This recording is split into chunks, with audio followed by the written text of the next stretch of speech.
ግዕዝን በተመለከተ የተናገሩት ጨርሰውታል ወይዘሮ ትበይ። ግዕዙን ዓለም ተጠቅሞበታል። ዓለም በተግባር ቅድም ያሉትን ስለ መድኃኒት ቅመማው ስለ ምናምኑ ቅድም የተናገሩትን ያልናገረው እስከ ዩኒቨርሲቲም ድረስ ከፍተው የእውቀት ስም እየሰጡ ብዙዎችን መርቀውበታል። የኛ ሊቃውንት መምህር ከመባል አላለፉ። የኛ ሊቃውንት እነሱ ግን በግዕዙ ዶክተር፣ ፕሮፌሰር ወዘተርፈ እያሉ እየተጠሩበት ለዚያውም ብዙ ብንናገር ብዙ መናገር ይቻላል። እንደተከደነ ይብሰል። ለምንድን ነው ዓለም ግዕዝን ከፍ አድርጎ የተጠቀመበት? ያውም ሰለጠኑ የሚባሉ ዓለማት በውስጡ የያዘው ምስጢር የረቀቀ ስለሆነ ደካሞች እንደሚሉት አይደለም፣ አላዋቂዎች እንደሚሉት አይደለም፣ በሞት ወጥመድ ጥላ ስር የሚመላለሱ ሰዎች እንደሚያምኑት አይደለም። የጠቢብ ሰው ትምህርት የሕይወት ምንጭ ነው። ከጠቢብ ሰው ያልተማሩ ብልህነት የጎደላቸው ሰዎች ብዙ ጊዜ ስም ከመስጠት ወደ ኋላ ይሉ። ግዕዝን ብንመረምረው ሰዎች እንደሚያወሩት የአስማት አይደለም የግዕዝ ቋንቋ፣ የትብትብ አይደለም የግዕዝ ቋንቋ። ሀ ብሂል ሀለወቱ ለእግዚአብሔር ብሎ የእግዚአብሔርን ሀለወት፣ የእግዚአብሔርን ህልውና፣ የእግዚአብሔርን የዓለማት ፈጣሪነት የሚታየውንም የማይታየውንም የፈጠረ መሆኑን የሚያስረዳ ነው። ግዕዝን የግዕዙ ሊቃውንት ቅድም ታላቁ ሊቅ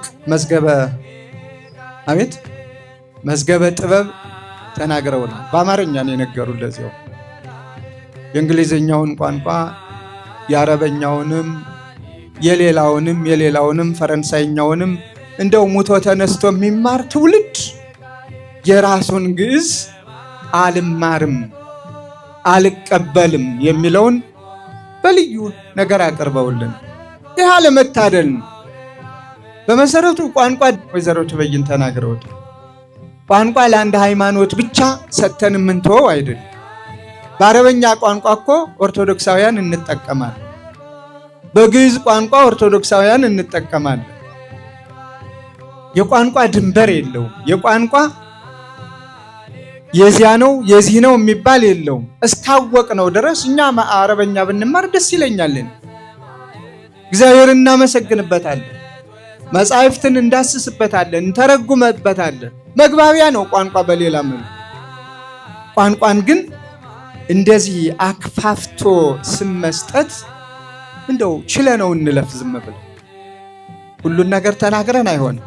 አንዳንድ ጊዜ በዚህ በቀኝ ሰምተነው ከሆነ በግራ አፍስሰን፣ በግራ ሰምተነው ከሆነ በቀኝ አፍስሰን መተው ጥሩ ነው። ግን መተው ሲባል ንግግሩን ትተን በስራ ግን እየገለጥ ስራውን አይደለም የምንተው። ሰዎች በጮሁ ቁጥር ወደ ኋላ አይደለም የምንመለሰው። እንደውም ቅድስት ቤተክርስቲያን በበለጠ ተግታ ነቅታ ምንም ሳይኖር አይደል እንዴ በቤቷ ጠብቃ የኖረች። ዛሬ የጠፉ ቋንቋዎች በሚፈለጉበት ወደ ነበሩበት ለመመለስ ዓለም በሚጥርበት ያለ ቋንቋ ለሀገር ለወገን ለኢትዮጵያ አይደለም ከኢትዮጵያ ውጭ ብዙ ዓለማትን ጥቅም እንዲያገኙበት እድገት እንዲያገኙበት የምርምር ቋንቋቸው ሆኖ ብዙና ብዙ ነገር ተመራምረው እንዲጠቀሙበት የሆነውን ቋንቋ ስም ማጥፋት በምንም መልኩ ደግሞ በህፃናት አድረው የሚናገሩት ነው። በጣም የሚያሳዝነው ተናጋሪዎቹ ሌሎች ናቸው። ምንም የማያውቁ ህፃናትን አነብናቢዎች አድርገው ወደ መድረክ ብድግ ያደርጓቸዋል። ምንም እኮ የማያውቁትን ነው። በዚያ ልክ አሁን ህፃናት ገጥመው ህፃናት ደርሰው ህፃናት የቤተ ክርስቲያኒቷን ታሪክ አውቀው በፍጹም ስለዚህ ከህይወት ምንጭነት የጎደለ ከጠማማ መምህር ጠማማ ትምህርት የተማሩ የሰው ፍቅር የማይገባቸው የቤተ ክርስቲያኒቷን ክብር ያላወቁ ያልተረዱ የግዕዝን ምንነት ሲያልፍ እንኳ በጆሮአቸው ያልሰሙ በውስጡ የተጻፈውን የተቀመረውን የተደመረውን የእያንዳንዱን ነገር ሳይሆን ሲያልፍ እንኳ ጆሮአቸው ያልሰማውን እንዲሁ ዝም ብለው በልዩ ልዩ ነገር ብዙና ብዙ ሲሉ ሰምተናል። እግዚአብሔር ይማራቸው እንላለን። ማስተዋሉን ይስጣቸው ነው። እኛ ግን ዕውቀት እስከሆነ ድረስ ዕውቀትን እንማራለን። ማንኛውንም አይደለም የራሳችንን የባይድ እንዴ ኢትዮጵያ እኮ ዛሬ እንግሊዘኛ ቋንቋ ተናጋሪው የበዛባት በቅኝ ግዛት ተገዝታ አይደለም፣ ነፃነቷን ጠብቃ የቋንቋን አስፈላጊነት አውቃ ነው ቋንቋውን የምትናገር። እንደ ሌሎቹ ቋንቋዋን፣ ባህሏን፣ ሃይማኖቷን አታ በተጽዕኖ በግዳጅ የተሸከመችው ቋንቋ የላትም። በብዙ የሚቆጠሩ ቋንቋዎች የራሷ አሏት። ከዚያ በተረፈ ደግሞ የዓለምን ቋንቋ ዓለም አንድ መንደር እስከሆነች ድረስ በአንድ ክብ ጠረጴዛ መሰባሰብ እስከጀመረች ድረስ እኔም ቋንቋውን ማወቅ አለብኝ በማለት ልጆቿ ትልቁም ትንሹም ለማወቅ ጥረት እያደረጉ ያወቁም እያወቁ በዓለም ውስጥ እየተግባቡ የትኛውም ዓለም ሄደው እንግዳ ሳይሆኑ ተግባብተው የመኖር የማንበብ የመጻፍ የመተርጎም የማወቅ ዕድላቸውን አስፍታ የያዘች ኢትዮጵያ ሀገራችን ናት። ምክንያቱም ጠባብ አስተሳሰብ እንዲኖራቸው ለልጆቿ አታስተምር። ስለዚህ ጠባብ አስተሳሰብን ማስወገድ፣ ሁሉንም ግን ለእኛም የሆነውን ደግሞ መውሰድ። ስለተማርነው የተማርነውን ሁሉ እናደርጋለን ማለት አይደለም። ሰው የሚማረውን ሁሉ ቢያደርገው ኑሮ እስካሁን ዘመናዊ ትምህርት ከተፈጠረበት ጀምሮ ያሉ ልጆቻችን ዘመናዊ ትምህርት እስከ ከፍተኛው ደረጃ የተማሩት ሁሉም ከዝንጀሮ ተፈጠርን እያሉ ይኖሩ ነበር አይደል? አንድ ሞኝ ከዝንጀሮ ነው አለ፣ ዝንጀሮንን ቀስ በቀስ አደግን አለ። ያንን አንግበው በኖሩ ነበር። እኛ ከአዳምና ከሔዋን የተፈጠርን ነን፣ ተረት ተረትህን ተወው፣ ሌላውም ሙያውን የሚጠቅመውን አስተምረን ብለው ልዩና ልዩ አማኞች ተፈጥረው ስለ ቅድስት ቤተክርስቲያናቸው ጠዋትም ማታም የሚናገሩ የሚመሰክሩ እግዚአብሔርን የሚያመሰግኑ የሚያስመሰግኑ አይናማ ታላላቅ በዘመናዊውም በመንፈሳዊውም ያሉት ልጆቻችን ሰዎች ያስተማሯቸውን ሁሉ ተሸክመው አይደለም። በትምህርት ብዙና ብዙ አላስፈላጊ ነገሮች ሊደረደሩ ይችላል። የማጣራት የተማሪው ጉዳይ ነው። ትምህርቱን መማር የሚጠቅመውንና የማይጠቅመውን መለየት፣ የሚጠቅመውን ለተግባር ራስን ማዘጋጀት፣ የማይጠቅመውን ደግሞ ልክ ቅድም እንዳልነው እንክርዳዱን ከስንዴው ስንዴውን ከእንክርዳዱ እንደ መልካም እመቤት አበጥራ አንጠርጥራ ግርዱን ከገለባው እንደ ገበሬው ለይቶ እስከ ዱቄቱ ድረስ ተነፍቶ ምን ተብሎ ዝም ብሎ ሊጥ አይሆንም፣ አይቦካም፣ ይነፋል፣ በደንብ አድርጎ ይዘጋጃል። ከዚያም ይቀረራል። ሊጡ እንኳ አይደል እንዴ ዝም ብሎ እንደተቦካ ተበጥብጦ አይጋገርም። እንደዚያ እያበጠሩ እያንጓለሉ እያስተካከሉ መጠቀም የእያንዳንዱ ድርሻ ነው። እምነቴን ተቀበል ማለት አይደለም። ስለዚህ ይህንን በደንብ አድርገን ልንጠቀምበት ይገባል። ሰዎች በጮሁ ቁጥር እኛ ቸል እንዳንል። ሰዎች ጮኸው እኛን ዝም ብለው ለፍላፊ ብቻ ተናጋሪ ብቻ ሊያደርጉን ይሞክራሉ። አሁን ከመናገሩም ወደ ስራችን እንዲናገር የምናደርግበት መንገድ መሄድ አለብን።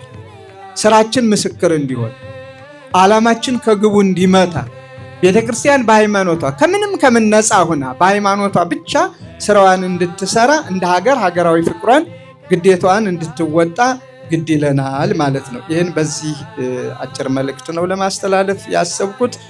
ሌላው ከባለቅኔዎች ወደ አንዱ ጎራ ልበል። መዝገበ ጥበብን ከልብ እናመሰግናለን። አረጋዊ አባታችን ናቸው። ዛሬም ወኔያቸው ብቻ ያስተምራል። ወኔያቸው ከውስጣቸው ፈንቅሎ የሚወጣው ነገር ብቻ ያስተምራል፣ ሌላው እንዳለ ሆነ። ስለዚህ እድሜና ጤና ይስጥዎት እላለሁ። እድሜና ጤና ይስጥዎት። ቅድስት ቤተክርስቲያን ደግሞ እንዲህ አይነቶቹን አባቶች ተንከባክበን ከሕክምናው እስከምኑ ተናበን፣ ሀገረ ስብከቱም ዝግጁ ነው፣ ጤንነታቸው ተጠብቆ ቀሪ ዘመናቸውን መልካም አርአያና ምሳሌ ሆነው እንዲኖሩ የደብሩም የሀገረ ስብከቱም ኃላፊነት አለበት ብዬ አምናለሁኝ እና እድሜ ጤና ይስጥዎት ነው የምለው። ሌላው ደግሞ አዲሱ መምህራችን ነው ያሉኝ። በዚሁ በቅርቡ ጊዜ ወደዚህ የመጡት ወጣት መምህር ናቸው። ከልብ እናመሰግናለን። አንድ ነገር ግን እንድል አስገደዱ። እኔን አስመልክቶ አንድ የወረወሩት ነገር አለ። ልክ ነኝ? ምስጋናውን አደራ ያለበት ቃል እና ይችን ፌስቡኳንና እቺ የዘመኗን ግራና ቀኝ ወዲያ ወዲህ የምትለዋን ብዙ አትጠቀሙ ሊቃውንት። እዩት ለእውቀት አትጠቀሙ ስል አታንቡት ማለት አይደለም፣ ግን እንክርዳዱን ከገለባ ለዩት፣ እውነትን ከሐሰት ለዩት። የተጻፈው ሁሉ እውነት ነው የምንል ከሆነ በጣም አደገኛ ነው እና አደራ እንዳትሄድ የሚል ቃል ስለሰማሁኝ እኔ ብቻ ከሰማሁ ተሳስቻለሁ። ሰምታችኋል? አልሰማችሁም እናንተ? አደራ። አዎ እውነትዎትን የባህር ዳር ሕዝብ ለእኔ ምን ብዬስ ውለታውን እመልስለታለሁ? ምን ብዬ በምንስ አገልግሎቴ ደስ አሰኘዋለሁ? ቅዱስ ሕዝብ ነው። ጠቅላላ የኢትዮጵያ ሕዝብ እስካሁን ለእኔ የሚያደርግልኝ ድጋፉም ሐሳቡም ጸሎቱም በእኔ ልከፍለውም አልችልም። ስለዚህ ይህንን ሕዝብ ትቼ እኔ ወደ የትም አልሄድም። የፌስቡኮችና የሌሎች ወሬ ነው እሱ። እኔንም አይመለከተኝም። እንደው ሲሄድ ብውል ከዚህ በኋላ ይታያችሁ ወደ ገዳም ይከዳል እንጂ ወደ አሜሪካ ወደ አውሮፓ ከዚህ በኋላ እጅስ ያምርብኛል እንዴ? እንዴትስ ይሆናል? ከፈለኩ ነበርኩበት አይደል? ከፈለኩ እኮ ነበርኩበት። በዚያው እኮ መኖር እችል ነበር። ገዳም ለመመስረት ያሰብኩት እዚያ በምኖርበት ጊዜ ለኔ መኖሪያ ሳይሆን እዚያው ህዝቡ የሚገለገልበት ጸበል የሚያገኝበት አንድ ጸበል ያለው ቦታ እኔ ባለሁበት ተከል ኬንታኪ ቅዱስ ገብርኤል የሚባል ከየትም እየሄዱ የሚጠቀሙበት እና አሁን ሰዎች እንደው ምንድነው ወሬ አይደለም ጦር ከፈታው ምንድነው የሚባለው ወሬ የፈታው እንደውም ከዚያው ላይ ካነበባችሁት የማይቀር ዶላርም ሸኝቷል ይላል እሱም ይዞ ለመሄድ ተዘጋጅቷል ይላል። አይ ምስኪና ዶላር ባገኝ ጽዮንን አስጨርሸበት እዚህ በበነጋው አስመርቅህ ነበር። እኔም ማውቀው እዚያ ሄጄ ዶላር ለምኜ ወደ ጽዮን አምጥቼ ጽዮንን ስሰራ ነው። ይሄ ደግሞ ሁሉም የሚመሰክር ነው። የኢትዮጵያ ንግድ ባንክም ሆነ ቤተ ክህነቱ ሁሉም ማየት መዳሰስ የሚችለው ነው። ዶላር አይደለም ቤሳቢስቲ ወደዚያ የምሰድበትም ምክንያት የለኝም። ሊበሏት ያማራቸውን አሞራ ምንድነው ይሏታል? ጅግራናት ይሏታል። ሊበሉ ያማራቸው ካለ በዚያው በመንገዱ ሂዱ፣ ምክንያት ግን አይፍጠሩ። ሊያሙም የፈለጉ ካሉ ማሚያ ይፈልጉ። መነኩሴ ብዙም ይታማበታል አይደል? ዝም ብሎ በዚያ በሌላው ሂዱ። ይሄ ከእውነት የራቀ በጣም ከእውነት የራቀ ትጻ ነፍሴ ያለ ሶምሶን እንኳን በዚያው በሌላ መልኩ ማለት ነው። እኔም ከህዝቤ ጋራ ትጻ ነፍሴ ከህዝቤ ጋር ከማገለግለው ጋር ይሄ ምኞት ነው እና አንዳንድ ጊዜ ሰዎች ለምን ተመኛቸው አንላቸውም። ለእያንዳንዱ ነገር ተናግረን አንዘልከውም። እግዚአብሔር ይማራቸውም እንላለን። አንዳንድ ጊዜ ሃይማኖትን ጥግ አድርገው ብዙዎቹ የሌለ ጥላቻ ሲያንጸባርቁ የሌለ ስም ሲሰጡ የምንሰማቸውን በነገራችን ላይ እኔ ስለኔ ማንም ምን ቢያወራም ጆሮም የለኝም፣ መልስም ለመስጠት አልፈልግም። ጀግና ከሆነ እውነት ያለው ከሆነ ፍርድ ቤት እንገናኝ፣ ይክሰሰኝ። ወንጀለኛ ነው የሚል ካለ ፍርድ ቤት ከሶ ማስፈረድ፣ ህዝብ ፊት አቅርቦ ማስፈረድ፣ ወንጀሉን 1 2 3 ብሎ ቆጥሮ በመረጃ ማቅረብ ነው። ዝም ብሎ ብድግ ብሎ አልወደውም እጠለዋለሁ አልስማው የሚል ነገር ቢኖር እግዚአብሔር ይማረው ብዬ ጸልይለታለሁ እንጂ እንደሱ አልልም። ሰዎች አንዳንድ ጊዜ የሌለ ስም ሊሰጧቸው ይሞክራሉ። ቦታ አትስጡት። ወይ አወጽኡ ስመ እኮ ተብሎ ይላል። እንግዶችን ክፉ ስም እኮ እንደሚያወጡልን እኮ ምንም አስቀድሞ ተጽፏል። ክፉ ስም ለአውጪዎች ነው መጸለይ ያለብን፣ ክፉ ስም ለሚሰጠን አይደለም። ክፉ ስም ለሚያወጡት እንጸልይላቸው። ምክንያቱም ባላወቁት በማያውቁት በግዴለሽነት በመሰል አንዳንዶችም ጭራሽ በማያውቁት መንገድ አንዱ እንዲበልልኝ ሲባሉ ብቻ እንደወረደ ተሸክመው የሚያንጸባርቁ አብረን ኑርሃል ወይ ታውቀዋለህ ወይ የት ነበራችሁ እንዴት ተረዳው ቢባሉ እኮ መልስ የማይሰጡ ሰዎች ያውቃሉ። መልስ ቢያንስ እኔ ስለ መላከ ሰላም ለመናገር ከፈለኩኝ ከመላከ ሰላም ጋር መኖር አለብኝ፣ ማወቅ አለብኝ። አዎ አብሬ ስለኖርኩኝ ስለሳቸው ብዙ ማለት ይችላል። መላከ ሰላም ስለኔ፣ መላከ ብርሃን ስለኔ፣ አስተዳዳሪዎች እዚህ ያሉት ስለኔ ቢናገሩ እውነታ ይኖረዋል፣ ይመዘናል። እውነታ እስከሆነ ድረስ ደግሞ ተቀባይነት ይኖረዋል። ግን አብሮኝ ያልኖረ ከዚህ ውስጥ ብዙ ካህናት አላችሁ በሩቁ ብቻ የምታውቁ እንዲህ ነው ብትሉ ምን ዋጋ አለው? ምንም። መቼ ተገናኝተን መቼ እንትን ብለን እና አሁን ስለኔ ያለውን እንርሳው። የፈለገ ካለ ስድብ የሚያጸድቅ ከሆነ ይጽደቅ፣ እኔ ለመቀበል ዝግጁ ነኝ። እንደው በዚያ በሩቁ ሳይታይ ከሚሳደብም እነሆ ድምፅ ማጉሊያውን ልስጠውና ዜጋ የፈለገውን ደስ ያለውን ይበልና ይውረድ፣ መልስ አልሰጠውም። እውነቴን ነው የምላቸው። ግን እንደ አባ አጋቶን ዝም የማይባልበት ሲመጣ መናገር አስፈላጊ ስለሆነ አባ አጋቶን ነገሩን ሁሉ ቻለ። ድንጋይ ጎርሶ ላለመናገር ዝም ነው። ሲሰድቡትም ምን ሲሉትም ሲወርዱበትም ዝም ነው። በሃይማኖቱ ሲመጣ ግን ያቺ ድንጋይ ተወጣና በደንብ አድርጎ ይነግረዋል። በሃይማኖቴ ከመጣ ዛሬም ነገም እነግርሃለሁ፣ ይምረርህም ይጣፍጥህም ምንም ስም ስጥ፣ ምን በሃይማኖት ከመጣ እነግርሃለሁ እርግጠኛው ነኝ የምነግርህ እስከ ሞት ድረስ። ይሄ ምንም ወደኋላ የምንልበት መንገድ የለም። አሁንም የቀሰቀሱኝ ባለቅኔው ትንሽ አነባበቡና ከዚያ እንደው አደራ እንዳትሄድ ስጋታቸውን የገለጹት ፍቅሮትን በዚሁ አጋጣሚ እግዚአብሔር ይስጥልኝ መቼ ነው የሚሄድልን ስላላል። አንዳንድ ሰው እኮ መቼ ነው የሚሄድ ይላል። መሄድን የሚናፍቅ ሰው ይኖራል። እሱ ሂዶን የተተክቼ የሚል ሊኖር ይችላል። እሱን እግዚአብሔር ይማረው። እያለው ብለቅለት እኮ ቀላል ነው። ምን ችግር አለ? ዋናው መሰራቱ ነው። ቅድም እንዳለው እኔ ድካም ከሆነ ለህዝብ ማልመጥን ከሆነ በክብር ገብቶ ይስራ። ዳዊት እየደገምኩ በኖርኩ ደስታውን አልችለው። እሱ አሁን ዛሬ እኮ ስልጣን የሚያስመኝበት ጊዜ አይደለም። ስለዚህ ያለ መማር ተናጋሪው ብዙ የመሆን ነገሮቹ የመዘበራረቅ ነገር የሚያመጣው ስለሆነ ከይቅርታ ጋር ነገር ስላነሳው ብዙ የሄድኩበት። ስለዚህ ከባህር ዳር ቅዱስ ሲኖዶስ በሚለው አላውቅም። በግሌ በኔ አስተሳሰብ በኔ እምነት ይህንን ህዝብ ይህንን ሊቅ ከሊቃውንቱ መካከል እየተገኘው ከሊቃውንቱ ሁልጊዜ እየተማርኩ ሊቃውንቱን ለማገልገል ትፃ ነፍሴ ነው እንጂ አይደለም ውጭ ሌላ ምንም ነገር የለም።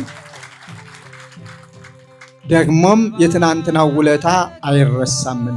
ገና እንደው ምኑም እንትን ሳይል ትንሽ ትልቁ በአደባባይ ከመንግስት እስከምን አጅቦ ልል ብሎ ተቀብሎ መቼ አገለገልኩኝና ነው? መቼስ ገና አሁን እኮ አገግሜ ጤነኛ ሆኜ ለማገልገል እኮ ገና አልጀመርኩም። ስለዚህ የማገለግልበትን አቅሙን ጉልበቱን እንዲሰጠኝ ጸሎታችሁ አይለየኝ። እግዚአብሔር ይስጥልኝ።